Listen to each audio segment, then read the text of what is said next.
Greetings everybody, my name is Tommy the Keyblade Master and welcome to my channel. Well, a few years ago I reviewed the original Star Fox, and well, it was a bit of a mixed bag.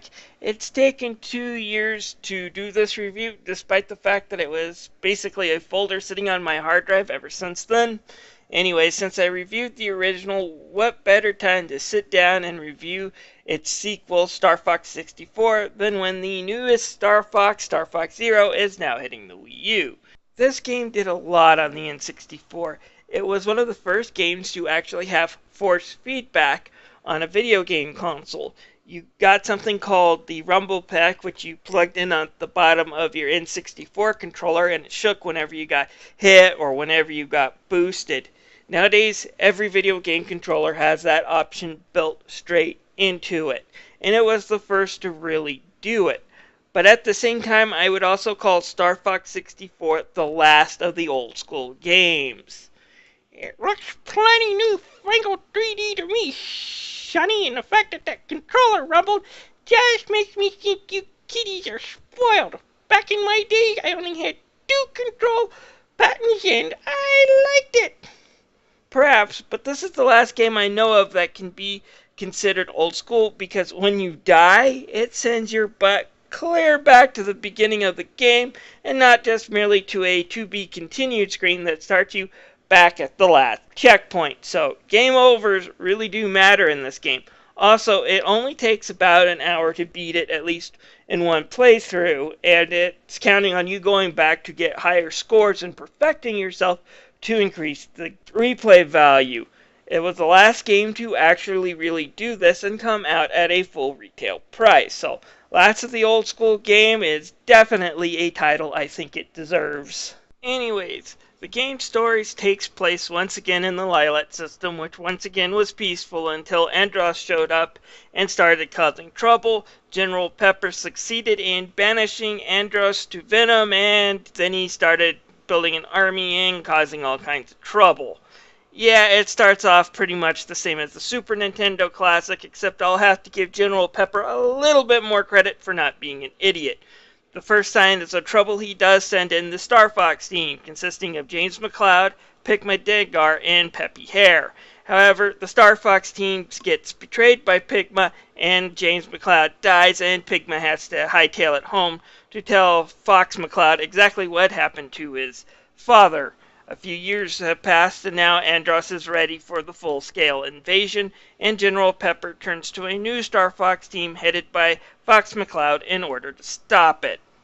Well, like I said, it's pretty much the Super Nintendo version, kind of retold, minus the whole black hole thing, so I guess I can forgive Pepper for just not shooting Andross in the head and calling it good. The game does present its story in a unique way, though. Pretty much every mission has 2 endings to it, whether or not you manage to accomplish all the goals or not. Some of these goals are kind of vague, like you have to save Falco and fly under arches. Some of them are right there out and present, and if you screw up, you definitely see the consequences of what happens when you fail a mission, like this scene in Katina. Fox, get out of here now! All aircraft breakaway!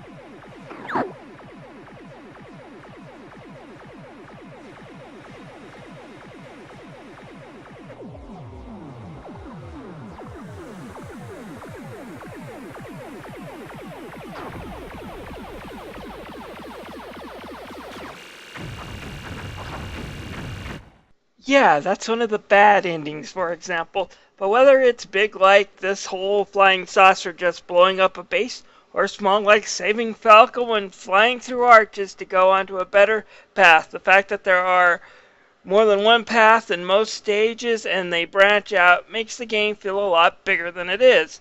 Also, the fact that it changes the narration for the stages you complete means it has the effect of changing the overall story.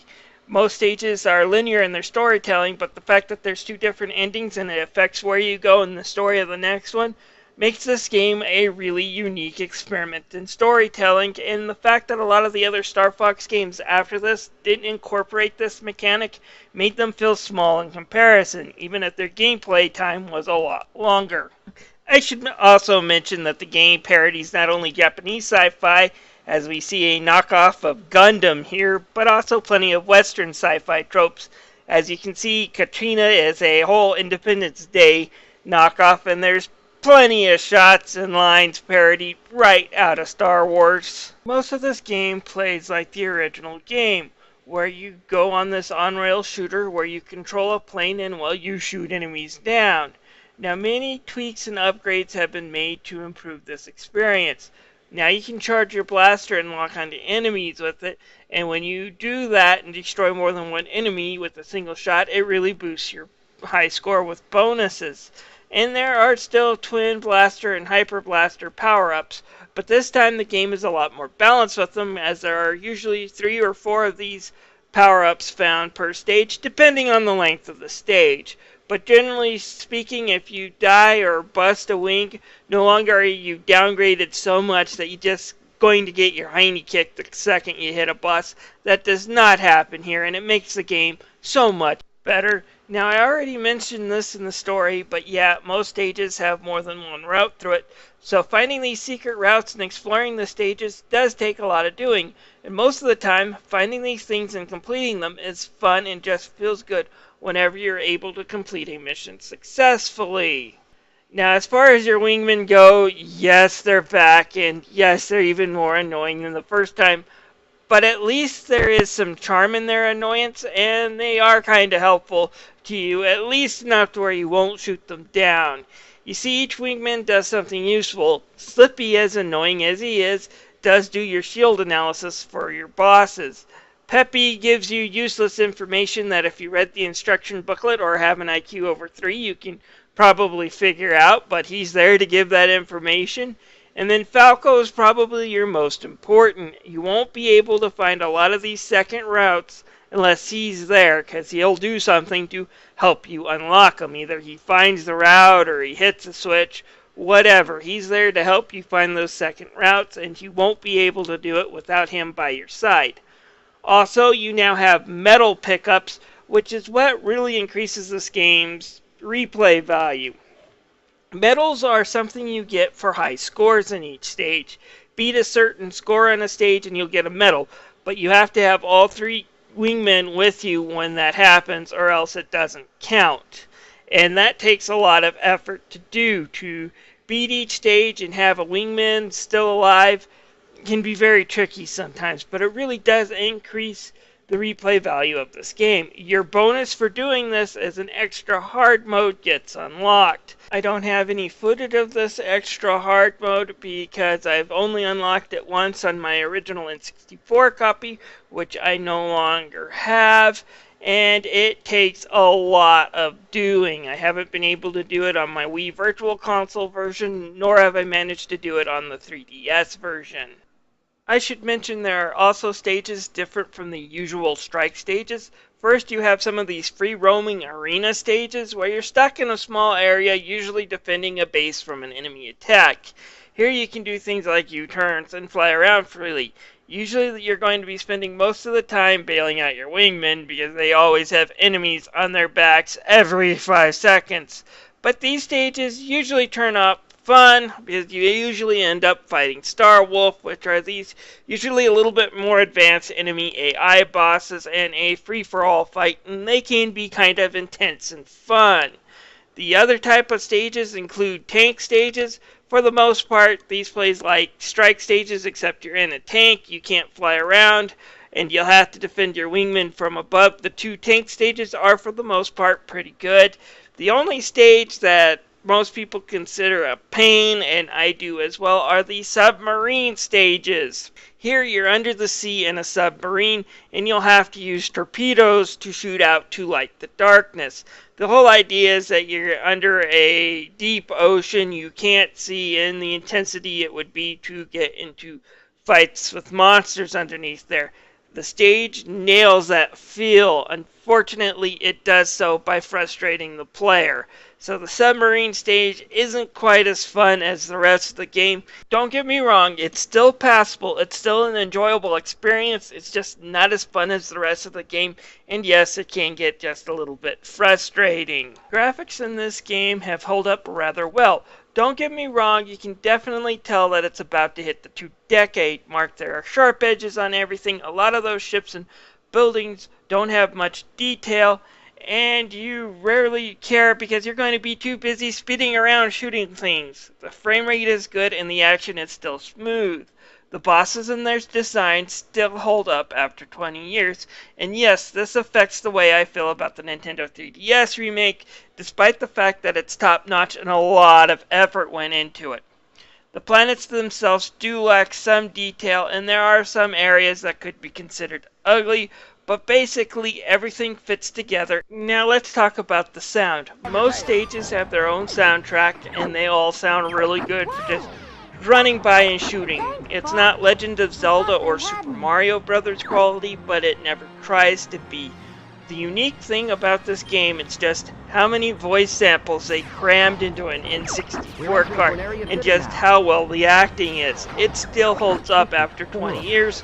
Granted, these are simple clips, so there's no real voice acting needed, but they still sound really good. And when you consider that this came out in 1997, the same year as Symphony of the Night and Mega Man 8, and those are known for being laughably bad in their voice acting, it still holds up well, and Nintendo did a really good job of finding good talent for these characters.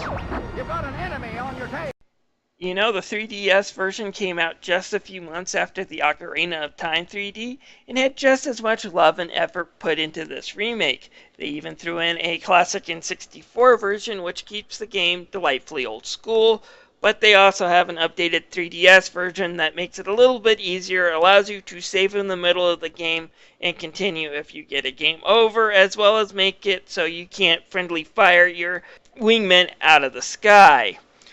Anyways, the graphics have a lot more detail in them. You see things like swamps on Katrina, and things just really pop out and look good. The bosses have more metallic looks, a lot more detail, and it looks really good in the update. But here's the problem. You're just flying by these things so fast that you don't really take a look at the detail too much, and in the end, it doesn't feel kind of like you're getting an improved experience. It feels just the same as the N64 experience, which in a way makes this a really failed remake. It's not that it's a bad remake, it's just that it can't improve upon the original because there isn't really much room to improve on. Compare that to the Ocarina of Time, which is a world where you're in the middle of and you experience and you explore and you talk to people, and it needs that upgrade because there are just so many flaws in the graphics and the way that you experience that game. So in the end, that game felt like it got a really good upgrade, and I enjoyed the experience more. I can't say that about the Star Fox 64 3D. If this was a question between a $10 virtual console copy and a $15 to $20 3DS version, I would say go get the 3DS version, but I can't do it for that amount of money Nintendo's asking, which is usually $30 to $40. It just isn't worth that, in my opinion, for the experience you're going to get. So if you own a Wii with a classic controller, get the $10 N64 version, leave the 3DS version on the store shelves. You're not getting that much of an improvement for the cost, I'm afraid. I give Star Fox 64 and Star Fox for the 3DS a 4 out of 5. Neither one of them is a bad game. Don't get me wrong when I harp on the 3DS. It's not a bad game, but it's just not that big of an improvement over the original, hence why I don't recommend it.